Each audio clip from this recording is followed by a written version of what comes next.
جی جی مختصر جو ٹائم ختم ہو رہا ہے پروگرام کا، اوورسیز کے حوالے سے جو وزیر اعظم صاحب نے شروع میں جب آتے ہی ان سے درخواست کی کہ اوورسیز ہمارا خصوصی احساس ہے، اوورسیز پہ توجہ دی گئی ان کے حوالے سے، بلکہ انہوں نے ایک ڈیسک بھی جو ہے وزیر اعظم ہاؤس میں بنایا اوورسیز کے حوالے سے۔ اوورسیز کیا کر سکتے ہیں اپنے ملک کے لیے، پاکستان کے لیے؟ سب سے پہلے بینگ مائی سیلف کہ میں بھی ایک اوورسیز پاکستانی ہوں، اور میں 37 سال سے مدینہ منورہ میں، 28 سال مدینہ منورہ میں اور 9 سال میں ریاض میں رہا ہوں، اور بے کمپیوٹر ہارڈ ویئر انجینئر کام کیا ہے، اور سعودیہ کے 140 شہروں میں نے آپریشن اینڈ مینٹیننس کی ہے۔ ٹھیک ہے، پاکستانیوں کے بہت سے مسائل بینگ صحافی بھی میں نے نوٹ کیے ہیں۔ دنیا بھر میں 1,10,00,000 پاکستانی اوورسیز ہیں، اور اوورسیز پاکستانی جو ہیں وہ ہارڈ کرنسی پاکستان میں بیچتے ہیں، جو نقد جس کی کوئی جو ہے اس پہ کوئی شرط شرائط کے بغیر آتی ہے۔ عمران خان صاحب نے ایک بڑا ان کا خیال تھا کہ اوورسیز پاکستانی بہت سے پیسے ان کے کہنے کے اوپر بھیج دیں گے، ڈالروں کے نشاور کر دیے جائیں گے۔ ان کو امید تھی، کیونکہ ان کو امید جس طرح لوگوں نے عمران خان ہاسپٹل کے لیے، کینسر ہاسپٹل کے لیے پیسہ دیا تھا، ان نے یہ توقع باندھی ہوئی تھی کہ میرے کہنے کے اوپر لوگ $1000 بھیج دیں گے ڈیم کے لیے، نہیں پاکستان کی معیشت بنانے کے لیے، اس کے جو ان بقول ان کے قرضے اتنے ہیں، تو ان کو ایک توقع تھی کہ اگر $1000 بھی ایک پاکستانی بھیجتا ہے، ایک فیملی بھیجتی ہے، تو اس سے بہت بڑی رقم آ جانی چاہیے تھی۔ لیکن اس رقم کے آنے میں، ڈونیشن آنے میں اور فنڈ بھیجنے میں دو چیزیں فرق ہیں۔ ٹھیک ہے، اس میں اگر آپ نے کوئی منصوبہ دیا ہوتا کہ بھائی ہمارا یہ ایک پلان ہے، ہم نے اس پہ کام کرنا ہے، let's come to share with us, مثلا یہ PI ہے لاس میں جا رہی ہے، اس کو بولو جی 20% جو ہے ہم یہ شیئر اوورسیز پاکستانیوں کو دے رہے ہیں۔ ریلوے لاس میں جا رہی ہے جی 10-20% ہم اوورسیز پاکستانیوں کو دے رہے ہیں۔ انویسٹ کریں، نہیں آپ شیئر دے دیں، 100 روپے کے، 500 کے، آن لائن دے دیں، آپ اپنا اکاؤنٹ کھولیں، آپ شیئر خرید لیں۔ ٹھیک ہے نا،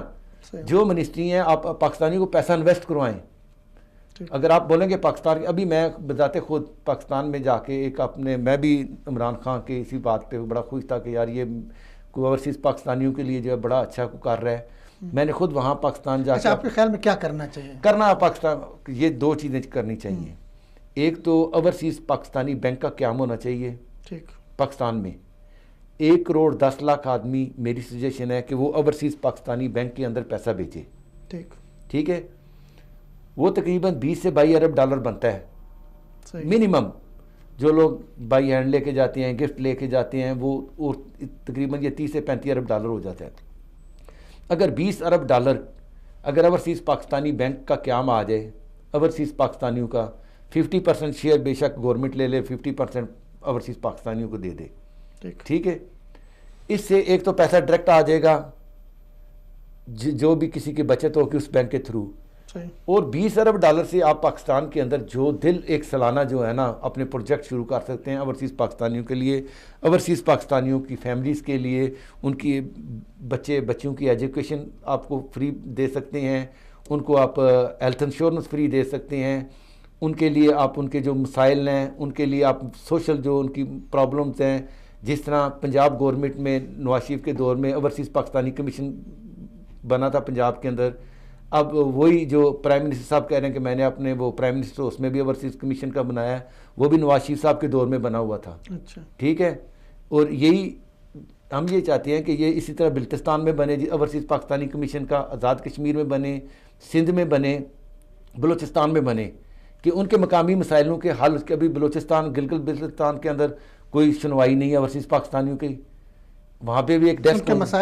کے مسائل حل کریں نا، وہاں پہ ایک ڈیسک ہونا چاہیے کہ آپ کی کیا ترجیحات ہیں، آپ کو کیا چاہیے۔ ابھی انہوں نے گلگت بلتستان کے اندر آپ نے دیکھا ان کے فنڈ بند کر دیے ہیں، ابھی جاری کر دیے ہیں۔ اسی طرح انہوں نے پنجاب کے اندر اپوزیشن کے فنڈ بند کر دیے ہیں، انہوں نے مارا ہے، ہم یہ کہہ رہے ہیں کٹ کریں، لیکن دیکھیں نا پھر کٹ اپنے پہ بھی لگائیں نا، پھر ایسا نہ کریں نا کہ ایک طرف آپ اپنے کو فنڈ دے دیں، دوسری طرف بند کر دیں، یہ تو آپ چلو اس کی بات نہیں، ہم لوگ اوورسیز کمیشن کی بات پہ رہتے ہیں، سوری اپنے اوورسیز پاکستانی کے مسئلے کے۔ اب چھوٹی چھوٹی چیزیں ہیں، اب یہ ان کے موبائل کے اوپر بھائی آپ نے پابندی لگا دی، اتنے کر دی، رجسٹریشن کا مسئلہ ہو گیا، اچھا ہے نا، تو ایک اچھا عمل ہے، لیکن چیزیں اسے آپ دیکھیں غیر قانونی طور پہ جا رہے تھے, نہیں اوورسیز بن کے بہت سارے جو ہے غیر قانونی سر جی آپ ان کو ملک تو اس سے فائدہ نہیں, آپ ان کو یہ تو کہیں نا کہ 2-3 کی تو اجازت ہونی چاہیے, کیا خیال ہے جی؟ ایک کی اجازت, ابھی ایک کی, چلو ایک نہیں تو ایک تو 2 ہونے چاہیے عام لوگوں کے پاس, ایک ایکسٹرا, چلو ایک ایکسٹرا ہو جائے, 2 ہو جائیں, 3 ہو جائے, اس طرح کوئی پابندی کو یہ کوئی اتنی بڑی کوئی ہے نہیں ہے, لیکن سمگلنگ روکنا بہت ضروری ہے.